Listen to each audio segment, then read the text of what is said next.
মহেন্দ্রগাঁও এলাকার আবু খালেদ পৈতৃক সূত্রে ৬ বিঘা জমি পান। ২০১৭ সালে স্থানীয় একটি চক্রের পাল্লায় পড়ে সেই জমিতে আর আবাদ করতে পারেননি আবু খালেদ। ৭ বছর পরে ২০২৪ সালে আদালতের মাধ্যমে জমি ফেরত পেয়ে ধানের চারা রোপণ করেন।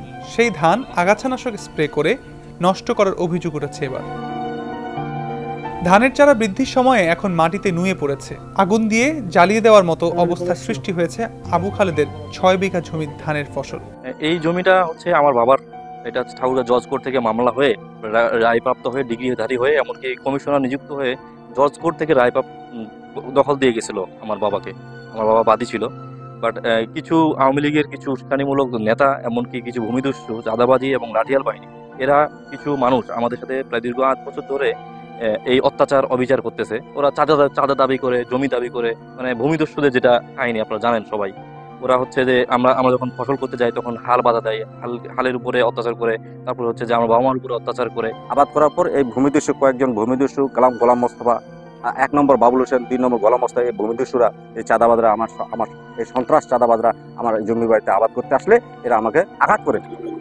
এই জমি আমার, এতে উইদাউট নো ডকুমেন্টস। আমার জমিটা আমি বিক্রি করছি, ঠিক আছে, এখন এই জমিটা তারা আর বিক্রি করেন।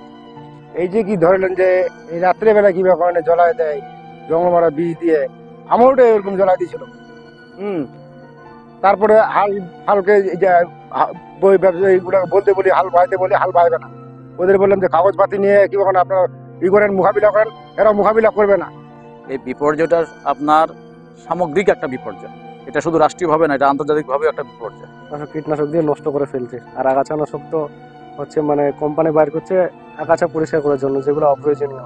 এই ঘটনায় সোমবার আবু খালেদ প্রতিবেশী বাবুল হোসেন ও গোলাম মোস্তফার নামে হরিপুর উপজেলা নির্বাহী কর্মকর্তার বরাবর লিখিত অভিযোগ দিয়েছেন। তদন্ত সাপেক্ষে প্রয়োজনীয় ব্যবস্থা গ্রহণের আশ্বাস দিয়েছেন হরিপুর উপজেলা নির্বাহী কর্মকর্তা। আগাছা মারা যে কীটনাশক দিয়ে ধানের ফসলের ক্ষতি করা হয়েছে, এই বিষয়ে আমার কাছে মৌখিকভাবেও জানিয়েছিল ক্ষতিগ্রস্ত ব্যক্তি। পরবর্তীতে তারা লিখিত অভিযোগও দেয়।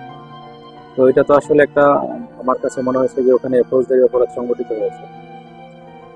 সে কারণে আমি এটা প্রয়োজনীয় আইনানুগ ব্যবস্থা নেওয়ার জন্য অফিসার ইনচার্জ হরিপুর বরাবর ফরওয়ার্ড করেছে। তদন্ত সাপেক্ষে আইনানুগ দোষীদের শনাক্ত করে আইনানুগ ব্যবস্থা।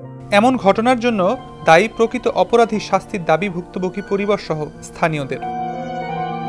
ঠাকুরগাঁও থেকে মোহাম্মদ শামসুজ্জোহার পাঠানো তথ্যচিত্রে সমকাল ডেস্ক রিপোর্ট।